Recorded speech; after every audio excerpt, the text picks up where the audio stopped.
Good morning everyone. Today we are going to start new chapter which is force and laws of motion. Okay? आज हम नया chapter शुरू करेंगे जिसका नाम है force and law of motion. Chapter that is force and laws of motion.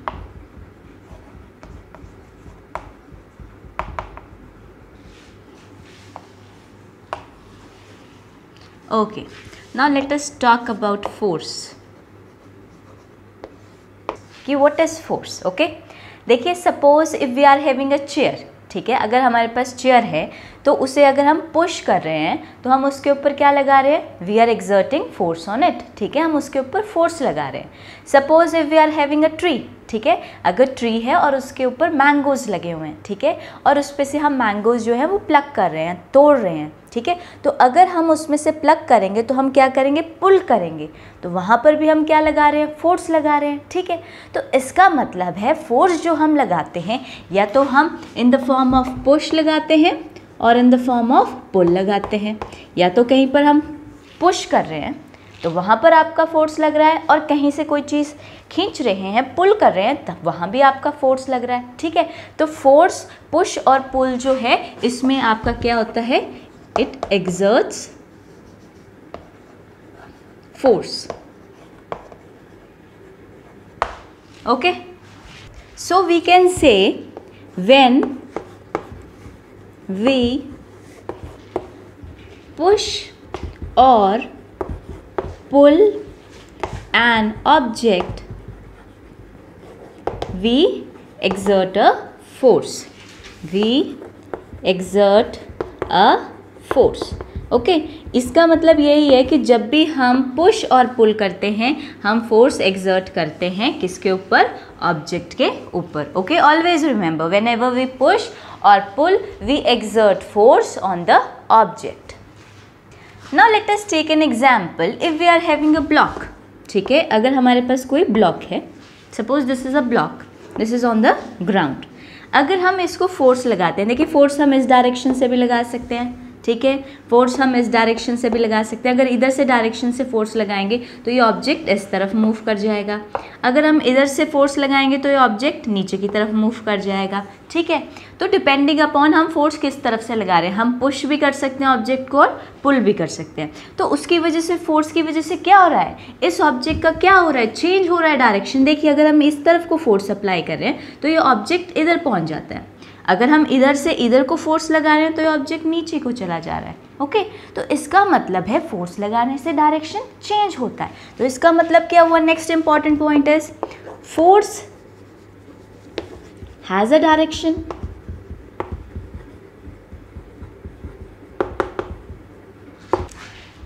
अब now next point is, अब ये तो देखिए कि हमने फोर्स लगाया तो आपका ऑब्जेक्ट था या तो वो इधर मूव कर जाएगा या इधर मूव कर जाएगा या इधर मूव कर जाएगा, जिस तरफ से आप फोर्स लगाएंगे. पुश कर सकते हैं आप, पुल कर सकते हैं, ठीक है. अब ये भी डिपेंड करता है कि हम फोर्स धीरे लगा रहे हैं या बहुत ज़्यादा फोर्स लगा रहे हैं. सपोज़ अगर हमारा ऑब्जेक्ट है यहाँ पे, suppose this is an object, अगर हम इसके ऊपर फोर्स अप्लाई कर रहे हैं सपोज़ 5 न्यूटन, ओके, तो अगर हम 5 न्यूटन की फोर्स लगाएंगे तो ये कुछ डिस्टेंस ट्रैवल करेगा. अगर मैं आप में इसी ऑब्जेक्ट पे 2 न्यूटन की फोर्स लगाती हूँ, ठीक है, मतलब मैंने कम फोर्स लगाई, तो ऑब्जेक्ट ये पहले यहाँ था, 2 न्यूटन फोर्स लगने की वजह से ये यहाँ आ गया सपोज, ठीक है. तो इसने आपको पता है कितना डिस्टेंस ट्रैवल किया? इतना डिस्टेंस ट्रैवल किया. यहाँ था ओरिजिनली, यहाँ चला गया. तो 2 न्यूटन की फोर्स लगाने से ये ऑब्जेक्ट यहाँ से यहाँ मूव किया. बट जब मैं इसमें 5 न्यूटन की फोर्स लगाऊंगी तो ज़्यादा फोर्स लगाऊंगी तो ऑब्वियस सी बात है वो इससे ज़्यादा डिस्टेंस ट्रैवल करेगा. तो इसका मतलब क्या है कि ये डिपेंड करता है कि फोर्स जो है वो हम कम लगा रहे हैं या ज़्यादा लगा रहे हैं. तो इसका मतलब फोर्स का क्या है? Force has a magnitude. Force का क्या है? Force has a magnitude. Okay, so this means if you are pushing an object hard or gently, it depend upon the magnitude, okay ना, कि अगर आप हार्ड उसको पुश कर रहे हो या पुल कर रहे हो या जेंटली पुश पुल कर रहे हो तो उसके हिसाब से हमारे मैग्नीट्यूड की वैल्यू आ जाती हैं. So let us summarise these points. Now let us summarise these points. When we push or pull an object, we exert force on the object. ठीक है, अगर हम किसी भी ऑब्जेक्ट को या तो पुश करते हैं या पुल करते हैं तो उसके ऊपर क्या लगता है, फोर्स लगता है उस ऑब्जेक्ट के ऊपर. सपोज अगर देखिए ये आपका ट्री है, हमने पहले डिस्कस किया, अगर इसमें मैंगोज लगे हुए हैं और हम इसको क्या करेंगे, प्लक करने की कोशिश करेंगे तो हम कौन सा फोर्स लगाते हैं इसमें, हम पुल करते हैं. तो पुल क्या हो गया, फोर्स हो गया आपका. सिमिलरली अगर हमारे पास ब्लॉक है, उसको हम उसके ऊपर फोर्स लगा रहे हैं तो ऑब्वियस सी बात है हम उसे क्या कर रहे हैं, पुश कर रहे हैं, तो उसके ऊपर क्या लग रहा है, फोर्स लग रहा है. तो इसका मतलब है जब भी हम पुश और पुल करते हैं किसी भी ऑब्जेक्ट पे, किसी भी ऑब्जेक्ट को, तो हम उसके ऊपर क्या लगाते हैं, फोर्स. तो वेन एवर वी पुश और pull an object we exert a force on the object. Okay, now let us take second point. If we pull or push an object in different direction, अगर आप पुल या push करते हो object को different direction, suppose this is a block, अगर आप इसको push करेंगे उस तरफ तो इसकी मूवमेंट उस तरफ हो जाएगी, नीचे की तरफ पुश करेंगे तो ये ब्लॉक आपका नीचे की तरफ मूव कर जाएगा, नीचे से फोर्स लगाएंगे तो ये ऊपर की तरफ चला जाएगा. तो इसका मतलब क्या है कि अगर हम पुश या पुल करते हैं किसी भी ऑब्जेक्ट को डिफरेंट डायरेक्शन में, ठीक है ना, तो इसका मतलब क्या हुआ कि जो फोर्स है उसका क्या होता है, डायरेक्शन भी होता है. तो ऑब्वियस सी बात है फोर्स का क्या होता है, डायरेक्शन भी होता है. Similarly next point is if we push और pull an object gently or hard. अगर हम कोई ऑब्जेक्ट है उसे जेंटली या हार्ड पुश या पुल करते हैं, देखिए जेंटली करेंगे आप, धीरे से फोर्स लगाएंगे तो ऑब्वियस सी बात है शॉर्ट डिस्टेंस मूव करेगा.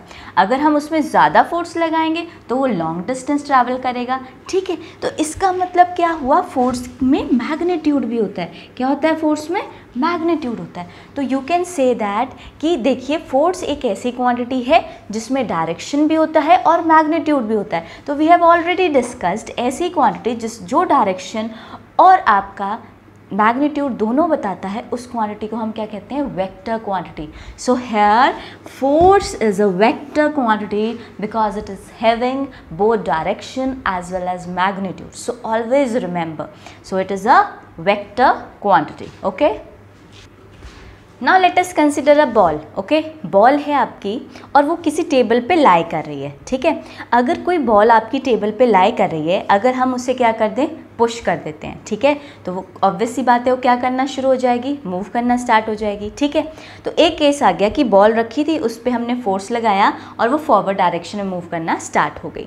हो सकता है अगर ऐसा कोई केस हो, सेम वही बॉल अगर पहले से ही मोशन में हो, ठीक है, वो पहले से ही जो है वो मूव कर रही है और हम उसमें और उसको धक्का लगा दें, पुश कर दें, तो उसकी स्पीड और क्या हो जाएगी, इंक्रीज़ हो जाएगी. ठीक है, अगर बॉल आपकी फॉरवर्ड डायरेक्शन में मूव कर रही है और उसको ऑपोजिट डायरेक्शन से हम फोर्स लगाते हैं तो उसकी स्पीड में क्या हो जाएगा, डिक्रीज़ हो जाएगा उसकी स्पीड.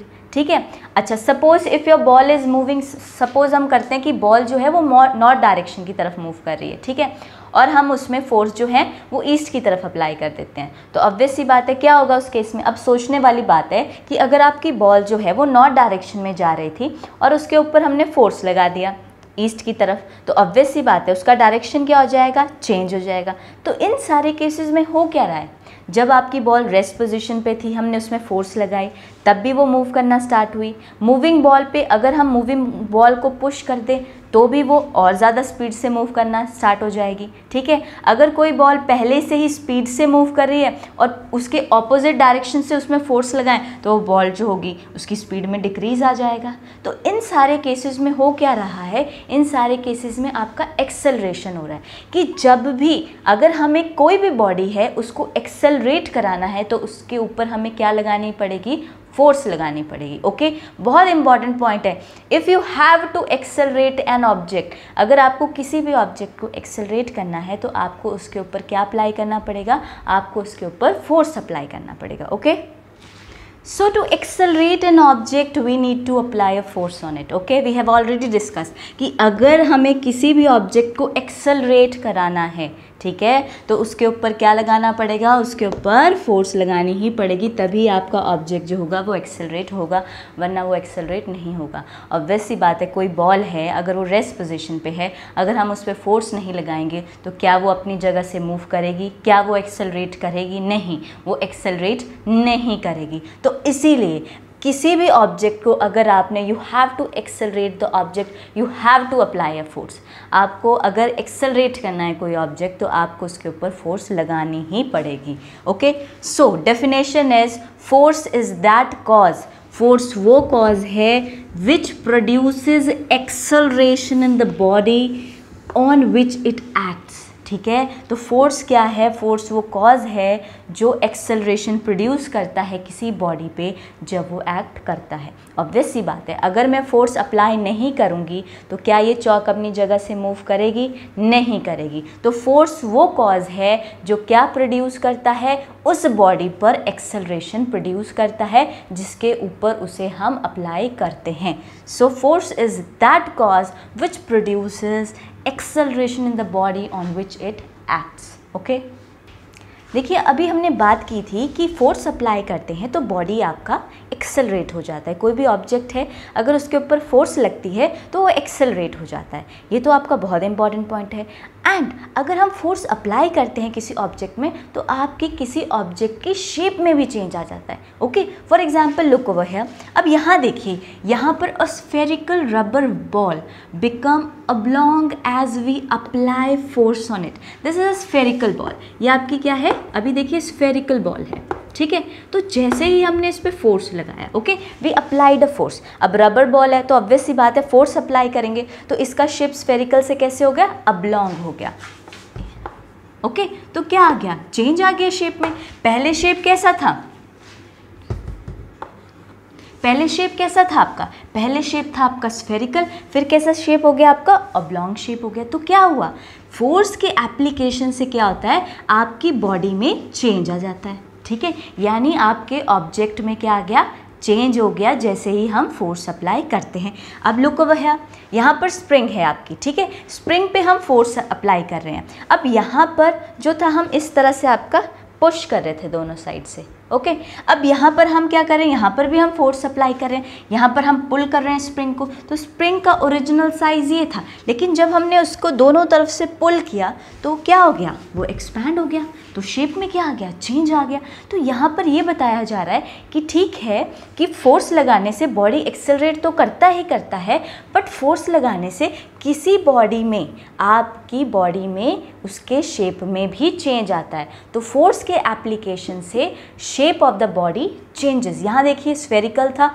ऑब्लॉन्ग बन गया। यहाँ देखिए आपका स्प्रिंग कैसा था, जब हमने इसको पुल किया दोनों तरफ से तो क्या हो गया, ये एक्सपैंड हो गया।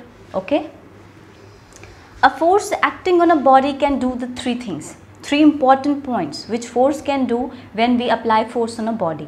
देखिए अगर आप फोर्स किसी भी बॉडी पे अप्लाई करते हैं, किसी ऑब्जेक्ट पे अप्लाई करते हैं, तो उसमें जब फोर्स अप्लाई करते हैं तो ये 3 चेंजेस होते हैं। Number 1, force can change the speed of an object. We have already discussed this कि अगर हम किसी भी ऑब्जेक्ट पे, suppose if we are having a ball, ठीक है, बॉल जो है suppose if it is at rest position, तो अगर हम उसको पुश करते हैं तो ऑब्वियस सी बात है उसकी स्पीड क्या हो जाएगी, बढ़ जाएगी। या कोई आपका ऑब्जेक्ट है जो किसी स्पीड से मूव कर रहा है, अगर उसमें हम और ज़्यादा ज़ोर से फोर्स लगाएं तो उसकी स्पीड क्या हो जाती है, इंक्रीज़ हो जाती है। तो first point is force can change the speed of the body. Obvious सी बात है, फोर्स क्या कर देता है, बदल देता है, चेंज कर देता है बॉडी की स्पीड को। ओके, नेक्स्ट पॉइंट इज, अब ये नहीं है कि स्पीड सिर्फ आपकी फॉरवर्ड डायरेक्शन में ही चेंज हो सकती है, वो डिसलरेट भी हो सकती है। अगर फोर्स, मान लीजिए कोई ऑब्जेक्ट अगर आपका फॉरवर्ड डायरेक्शन में जा रहा है, उसके ऑपोजिट डायरेक्शन से आपका फोर्स लगता है तो फोर्स स्पीड में क्या आ जाएगा, डिक्रीज आ जाएगा। ठीक है, तो वो भी क्या हो जाता है कि आपका स्पीड क्या हो जाता है, किसी भी ऑब्जेक्ट का चेंज हो जाता है। Next, a force can change the direction of a motion of a body. आपका फोर्स जो है वो डायरेक्शन चेंज कर देता है। ऑब्वियस सी बात है, अगर आपका कोई ऑब्जेक्ट है जो स्ट्रेट लाइन में ट्रैवल कर रहा है, ठीक है, अगर कोई ऑब्जेक्ट है, सपोज इफ़ एन ऑब्जेक्ट, अगर हम बॉल का ही केस ले लें, ठीक है, और ये स्ट्रेट लाइन में मूव कर रहा है इस तरफ को मूव, बट अगर कोई आपको इस तरफ से इस बॉल को फोर्स लगाता है, अगर इस डायरेक्शन से फोर्स लगाता है तो इसका डायरेक्शन क्या हो जाएगा, इधर को चला जाएगा बॉल। तो फोर्स लगने की वजह से ऑब्जेक्ट का डायरेक्शन क्या हो गया, चेंज आ गया। तो यही तो है नेक्स्ट पॉइंट कि force can change the direction of motion of object, कि जिस डायरेक्शन में आपका ऑब्जेक्ट मूव कर रहा था उसका डायरेक्शन चेंज हो जाएगा जैसे ही उसके ऊपर क्या एप्लीकेशन होगी, फोर्स की एप्लीकेशन होगी। Okay, next point is a set of force can change the shape of the object. जो फोर्स है आपके ऑब्जेक्ट के शेप को बदल देता है। Suppose we have already discuss it कि we have taken an example of rubber ball. अगर हम उसको दोनों तरफ से उसके ऊपर फोर्स लगाते हैं तो उसका शेप क्या हो जाता है, ऑब्लॉन्ग हो जाता है। तो उसका शेप क्या हो जाता है, चेंज हो जाता है। तो force can change the shape of the object. Okay, these are the 3 important point you should know कि जो फोर्स लगता है, फोर्स लगने की वजह से बॉडी की स्पीड में बदलाव आता है, बॉडी के डायरेक्शन में चेंज आता है, बॉडी की शेप में चेंज आता है। Okay, now next topic is resultant force. Resultant force,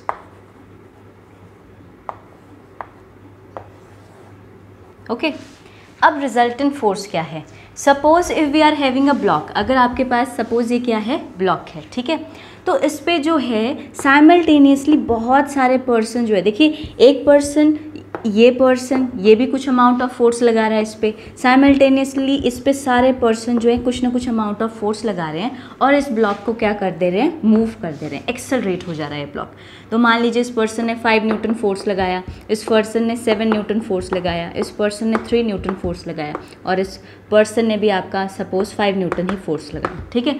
तो टोटल कितना फोर्स हो गया, 20 न्यूटन। 20 न्यूटन फोर्स जब इस ब्लॉक पे लगा तो ये ब्लॉक क्या हो गया, ये एक्सेलरेट हो गया। सपोज एक person, any other person apply this 20 Newton अपने आप अकेला ही अप्लाई करते, ठीक है।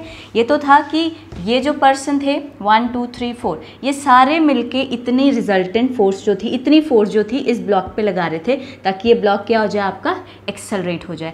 सिमिलरली अगर हम कहें कि ऐसा कोई पर्सन जो अकेला ही इतनी 20 न्यूटन की फोर्स लगाए और इस ब्लॉक को एक्सेलरेट कर दे तो that is your resultant force. तो रिजल्टेंट फोर्स क्या होता है, इफ़ अ सिंगल फोर्स, अगर कोई आपकी सिंगल फोर्स जो एक्ट कर रही है बॉडी पे produces the same acceleration as produced by a number of forces. Means कि देखिए नंबर ऑफ फोर्सेस थी, देखिए ये पर्सन आपकी बहुत सारी फोर्स लगा के इस ब्लॉक को एक्सेलरेट कर पा रहा था। मीन्स ये सारे के सारे फोर्सेस लग रहे थे तभी ये ब्लॉक जो था वो मूव कर रहा था अपनी प्लेस पे से। बट ऐसी ही फोर्स कोई एक सिंगल बॉडी आपकी अप्लाई कर दे और उस ऑब्जेक्ट को मूव करने में हेल्प कर दे, एक्सेलरेट करने में हेल्प कर दे, तो उस फोर्स को हम क्या कहते हैं, रिजल्टेंट फोर्स। तो if a single force acting on an body produces the same acceleration as produced by number of forces, मतलब जो नंबर ऑफ फोर्सेस आपकी एक्सेलरेशन प्रोड्यूस कर रही है सेम वो एक सिंगल बॉडी आपकी वो फोर्स एक्सेलरेट, उस बॉडी को एक्सेलरेट कर पाए तो उसको हम कहते हैं आपकी resultant of these individual forces. तो उसे हम कहते हैं resultant of these individual forces.